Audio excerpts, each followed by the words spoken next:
Eu já fui cancelado por gente grande, o Departamento de Estado americano. O resto é chihuahua.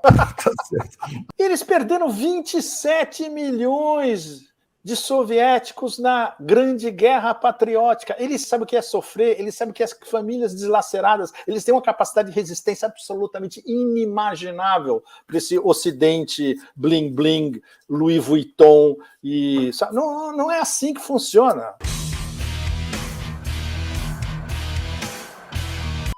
O Zelensky assinou um decreto dizendo que todo cidadão ucraniano agora está autorizado a pegar em armas para, entre aspas, defender a nação. Ele soltou os prisioneiros, Pepe, ele soltou os presidiários também. Sim, você tem razão, antes ele soltou os prisioneiros, mas isso que ele assinou ontem, ele transformou a população inteira, Leonardo, em combatentes. O que isso significa na prática? Não existem mais civis inocentes na Ucrânia. Ou seja, todos viram automaticamente alvos. O que isso pode gerar como resposta do alto comando russo? Então o que a gente não queria fazer antes, que eram perdas civis em massa, agora a gente está autorizado pelo próprio inimigo.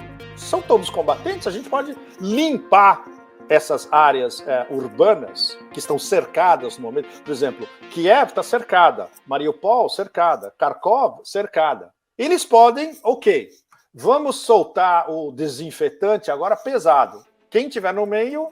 Claro, do ponto de vista, os russos não querem chegar a esse ponto, mas eles podem ser forçados a esse ponto se não houver uma rendição explícita das forças armadas ucranianas e se o que está acontecendo entre esses comandantes separados, sem contato entre eles, comandados pelos batalhões Azov, pelos neonazis, se recusam a se render.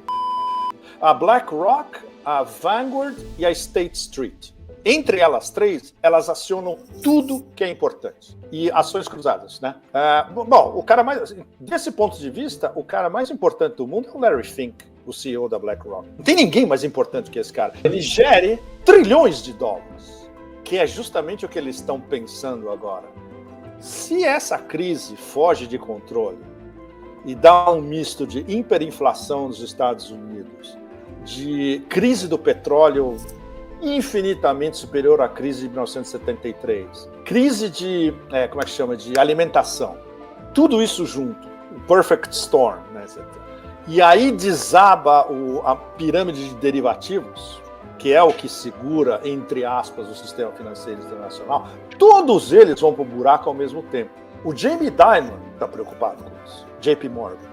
Ele está com muito medo do perfect storm. O Ray Dalio, que é um dos maiores investment bankers do mundo, já falou várias vezes, esse negócio vai acabar mal, vai ter uma guerra civil e vai estourar para todo mundo, inclusive para nós. Então, os Masters of the Universe financeiros, eles estão com medo.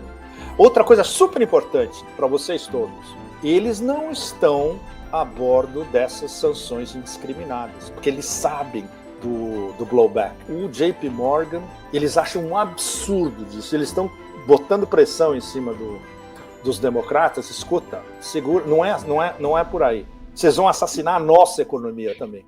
Não tem interlocutor. Número 1, não tem interlocutor.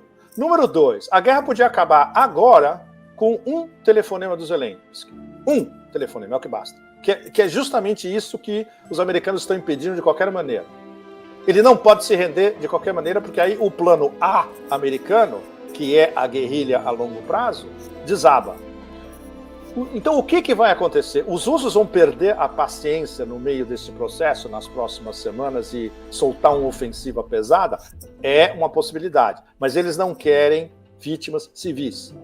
A diretriz desde o começo do Estado-Maior das Forças Armadas russas era: minimizem ao máximo que puderem vítimas civis. Mas isso já está mudando. Então isso é um problema que está a cada dia que passa é mais grave, que pode gerar um ponto onde o único jeito de acabar rapidamente essa campanha é exterminar esses caras. E aí vai ter perdas civis pesadas, porque eles estão entrincheirados e usando os civis como escudos. O Lavrov falou isso hoje aqui na Turquia, explicitamente. A gente sabe exatamente onde eles estão e eles estão usando civis como escudos, que é o mesmo modus operandi do ISIS Daesh na Síria. E onde você acha que se aprende isso, Leonardo? Dos mesmos masters, que só tem um playbook. A guerrilha urbana desses caras é sempre a mesma. É a que eles ensinam na América Latina, que eles ensinavam na África e que eles ensinam para esses jihadistas de aluguel no Middle East. É a mesma coisa. O Estado-Maior russo está mantendo um sangue frio enorme. Ordens lá de cima, né? Putin, Gerasimov, Shoigu. Mas pode chegar um ponto onde, escuta, vamos acabar essa história de uma vez? A gente sabe que não vai ter discussão política, a gente não sabe que não vai ter edição, a gente sabe que esses caras vão querer prolongar isso ao máximo. Quando você vê a mídia ocidental destacando o sofrimento do povo ucraniano, né? Ela se lixa para esse sofrimento? É só propaganda? Sim, quer dizer? Totalmente. Ela se lixa porque ela escolhe que representantes do povo ucraniano estão sofrendo. Sem dúvida. Civis em toda essa área da Operação Z ou guerra, como se diz, evidentemente que estão sofrendo. Mas o que aconteceu durante os últimos 8 anos, onde os civis do Donbass inteiro eram bombardeados praticamente todo dia? Não tinha uma palavra na mídia ocidental. Não saiu na BBC. Eles são totalmente invisíveis. Inclusive, o que aconteceu? Um dos meus twitters foi censurado, entre aspas, acho que foi o primeiro, inclusive, porque eu escrevi justamente isso. Para o Ocidente, a população de Donbass é invisível. Você não pode falar um negócio desse. Como é que é? Querem me cancelar também? Tem gente que quer te cancelar. Leonardo, eu já fui cancelado por gente grande, o Departamento de Estado americano. O resto é chihuahua. Tá certo.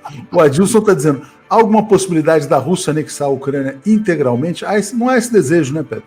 Não. Isso foi deixado explícito. A conversa informada, séria, é até onde? Ou seja, no momento, nós tendemos a considerar que tudo que era Novorossia, ou seja, Donetsk, Luhansk e o Sul, incluindo toda a costa do Mar de Azov, que a Ucrânia já perdeu, a Ucrânia não tem mais acesso ao Mar de Azov, e toda a costa do Mar Negro, que vai perder eventualmente, passando por Odessa e indo até a fronteira com a Transnistria, vai perder inevitavelmente, isso seria, digamos, o embrião de uma nova Novorossia ou de um Estado independente. E a Ucrânia ia ficar com o resto, ou seja, o centro e o oeste, que a Polônia vai ficar olhando e falar, não, esse é nosso, nós queremos, etc. Mas o abacaxi é deles. Então, a gente não sabe até onde vai.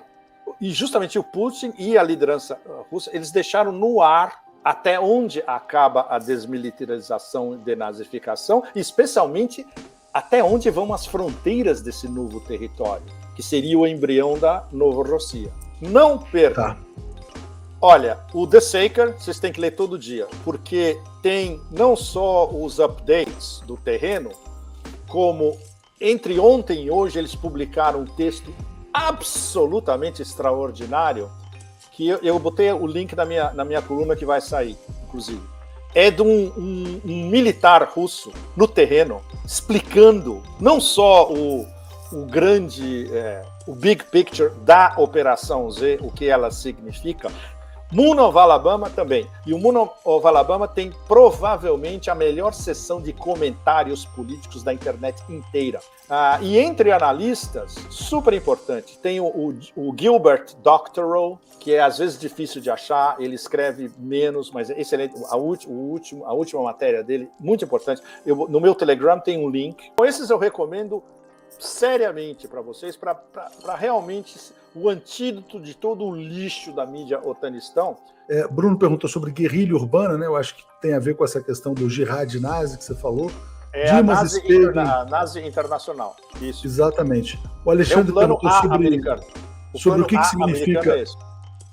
É brutal, porque a gente chegou a um ponto de inflexão nuançando tudo que estava em jogo até agora, que é um misto de decadência acelerada do Ocidente, que é um misto do Império estar completamente corroído internamente numa guerra civil larval que só tende a piorar, do fato de que a Europa não tem uma política externa própria, e, na verdade, subordinada aos Estados Unidos pelos tratados assinados da União Europeia. Se você vai ler se você lê a letra pequena dos tratados, a União Europeia é subordinada à OTAN. Ou seja, toda a política externa da União Europeia depende da OTAN, que é basicamente o Império.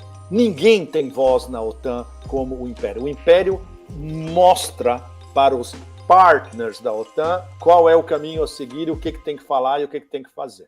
Então isso é um problema que mais cedo ou mais tarde os europeus vão ter que se confrontar. Finalmente os americanos, eu diria desde o início do combo Biden, há 1 ano e 2 meses, né? 1 ano e 2 meses, perceberam que ou a gente faz alguma coisa barra pesada agora, solta todos os cachorros, ou a gente vai para o bueiro.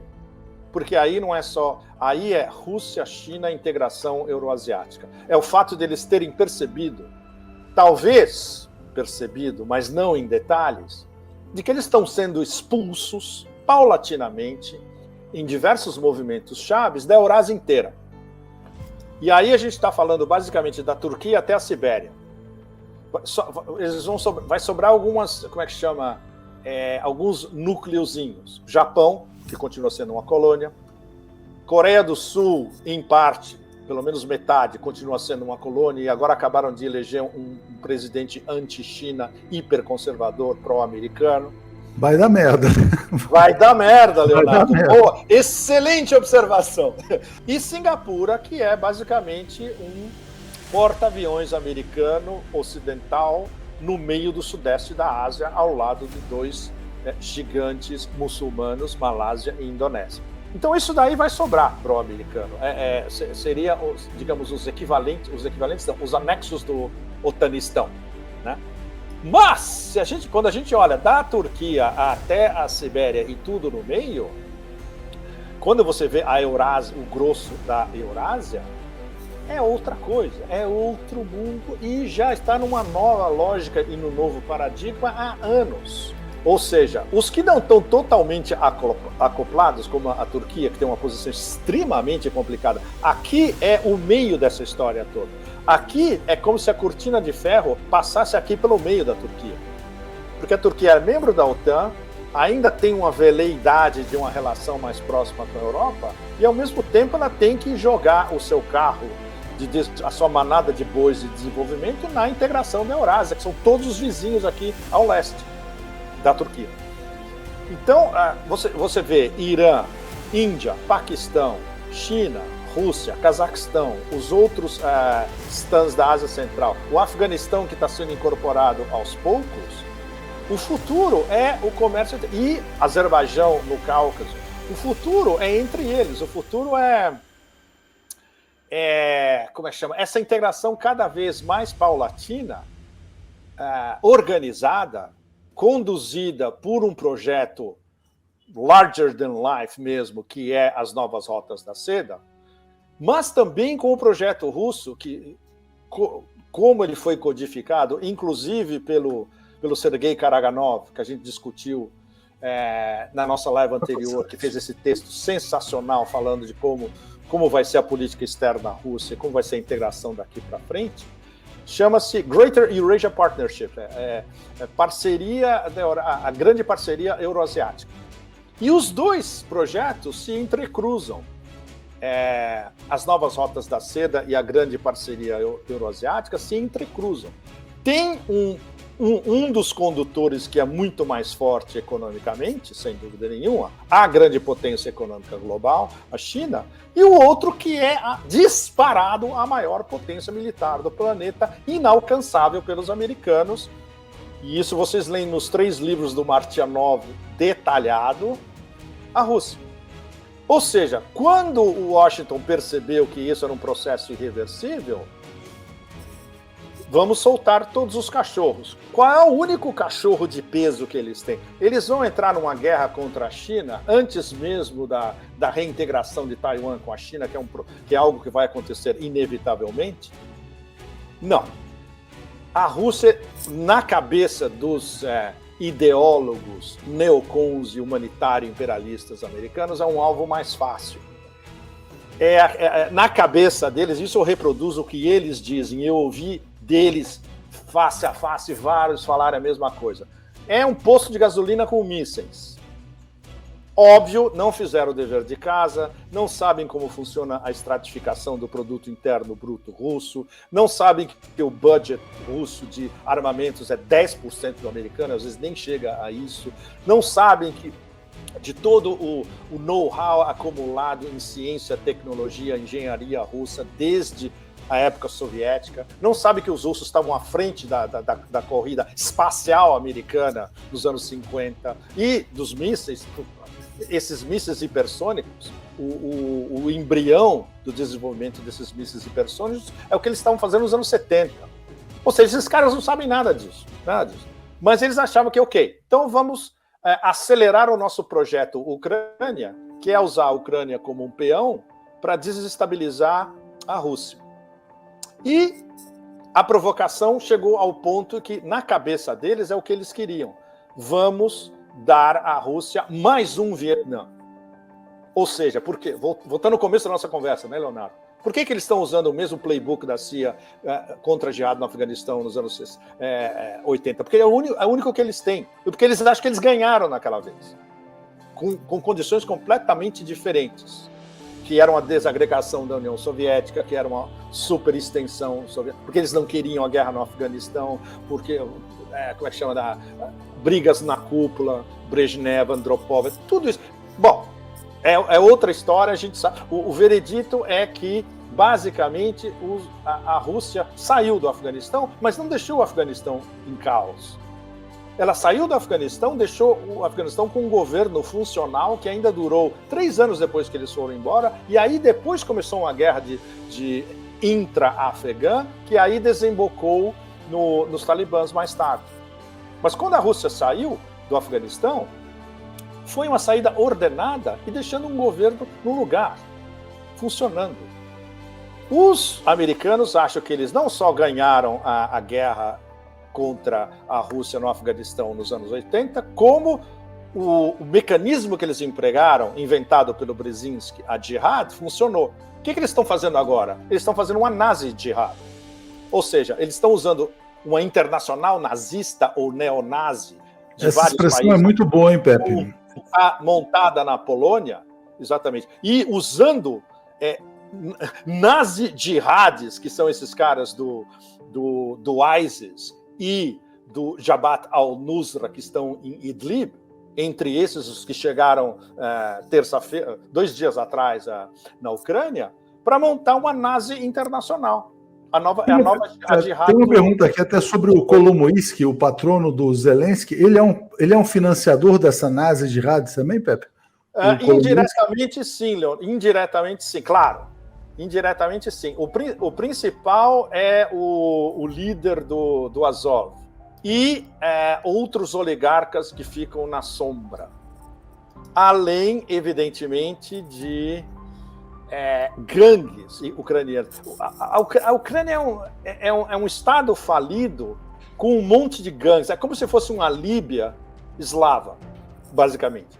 E no oeste, cristã. Ainda por cima. Aquela parte que era da Polônia e que a Polônia está olhando assim com um olhão enorme. Vamos pegar tudo aquilo de volta. O noroeste Por exemplo, voltando sempre ao mesmo ponto, a Ucrânia gigantesca que a gente vê hoje no mapa, o que é ucraniano mesmo é um cernezinho ali no meio. Tudo o resto foi anexado.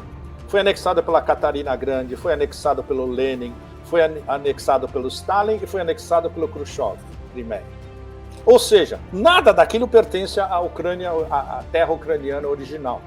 Uma pergunta que chegou aqui também, olha, sobre a questão da China e Taiwan. Você falou que é inevitável a anexação de Taiwan pela China em algum momento. Por quê, Pepe? Porque foi simplesmente delimitada pelo Deng Xiaoping. Nas cartas da lei da modernização da China, as 3 unificações são Hong Kong, Macau e Taiwan. Hong Kong e Macau foi rápido, um em 97, outro em 99. E Taiwan em aberto, é até 2049. Ninguém está com pressa. É inevitável. Como eles vão fazer?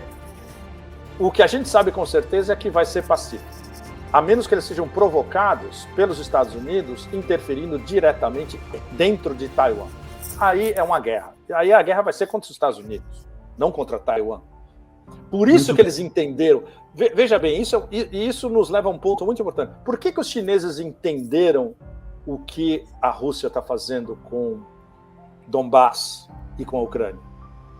Que os chineses viram perfeitamente que eles foram forçados a defender uma população local que estava a ponto de ser exterminada.